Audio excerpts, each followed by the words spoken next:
which is how we have to fight. By the way, I'm a Norwegian from Minnesota, so I sweat like a son of a bitch. This is South Carolina in August, which is how we have to fight. By the way, I'm a Norwegian from Minnesota, so I sweat like a son of a bitch. This is South Carolina in August. Well, Senator, Governor, Mr. Secretary, thank you for hitching a ride with us this morning. A son of South Carolina, all patriots. But I've had a chance to work with our great Treasury Secretary, and he is a patriot of the highest order and loves our military. So it's an honor to have you here with us today. Senator Lindsey Graham dedicated his life to serving this state and serving the armed forces of the United States. He served this nation both in uniform and in both houses of Congress, as everyone here knows. But in both capacities, it was always the same mission. He knew the timeless truth that to ensure peace, we must be prepared for war. Protect your people, protect your state, protect your sovereignty, or you will lose it to someone else who is willing to take it from you. Lindsey spent his final years taking on a radical leftist ideology that had run rampant in the media, in academia, and even among a few members of Congress. The hard left declared war on our own military. This nation spent 45 years fighting communism in the Cold War, and that was 30 years ago. And now it seems that many people have forgotten the reality of what communism looks like. It starts off with promises and it ends in prisons. It promises heaven, but delivers hell.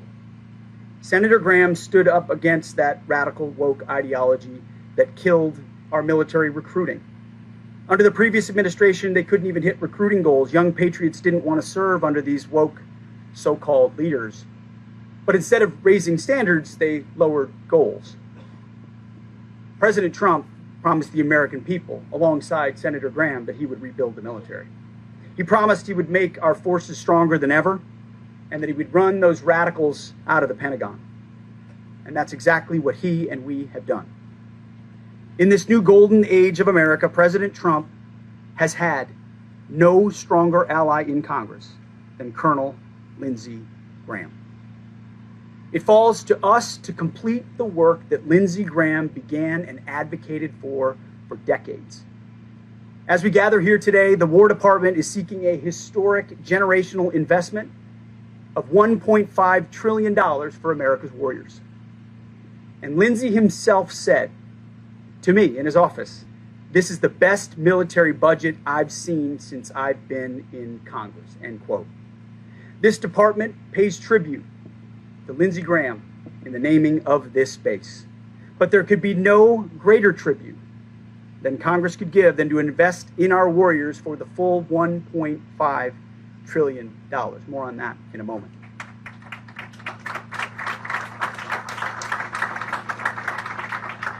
Fully funding our warriors would be one last great accomplishment for Colonel Lindsey Graham and a major part of his legacy. And I believe that he will continue here and around the world to inspire airmen for generations to come. And I say around the world because, as was mentioned, those gray tails that say Charleston, now when they land in far-flung places, will say Graham. The world will remember that name. South Carolinians grow up with stories of legendary warriors from this state. Warriors like the Swamp Fox, Francis Marion, who helped win our freedom at Yorktown.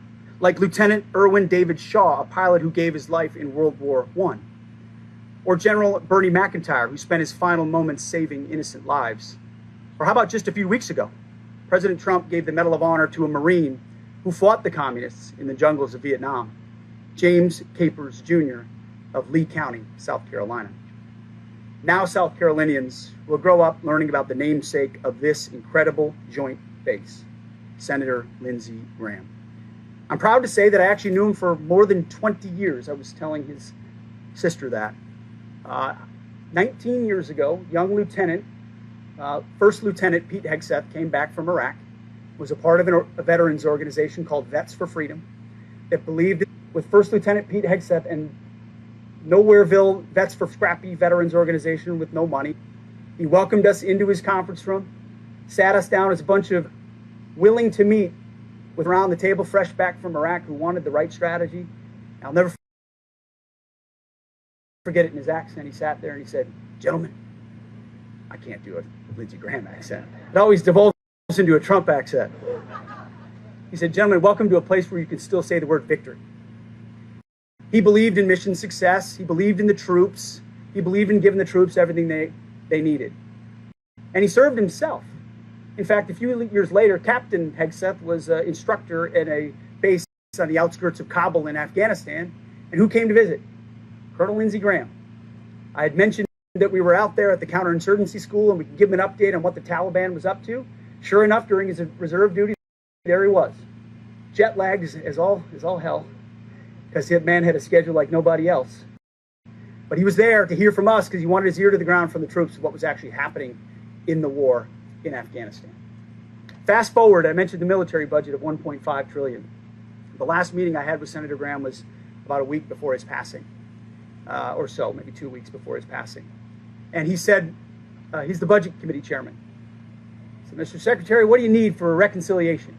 I said, "Well, in total, sir, we're going to need $350 billion for our military. That's what we believe gets us to $1.5 trillion. 115 in the base budget, 350 in reconciliation, and we'll be ready." He looked at me and said, "How's 355 sound to you?" He wanted to give even more than 350. He wanted to ensure our military was as equipped as humanly possible because he was thinking of places like this one right here. I saw firsthand as a young first lieutenant, as a captain in a combat zone, and as a secretary, the unwavering commitment of Lindsey Graham. And he knew that if you're going to seek peace, you have to be prepared for war. You have to have a prepared military. He talked the talk, and he walked the walk. And now, 20 years later, thanks to his help in the Senate, this administration is breaking recruiting records. We're beating our goals. We're taking back the department from the wokesters, and we're making sure that Iran never has a nuclear weapon. Every president for a quarter century declared that they would not let Iran get a nuclear weapon, but they never did anything about it until President Donald J. Trump, and Lindsey Graham was right there for him in the Senate. And so now it falls to us to continue Senator Graham's work of building up our military, the hard work of defending this nation. And I know with full confidence that is exactly what we will do. Well done, Colonel Graham. We have the watch from here. So my fellow Americans, it is my honor to say welcome to Joint Base Lindsey Graham. May God bless the United States of America. Thank you.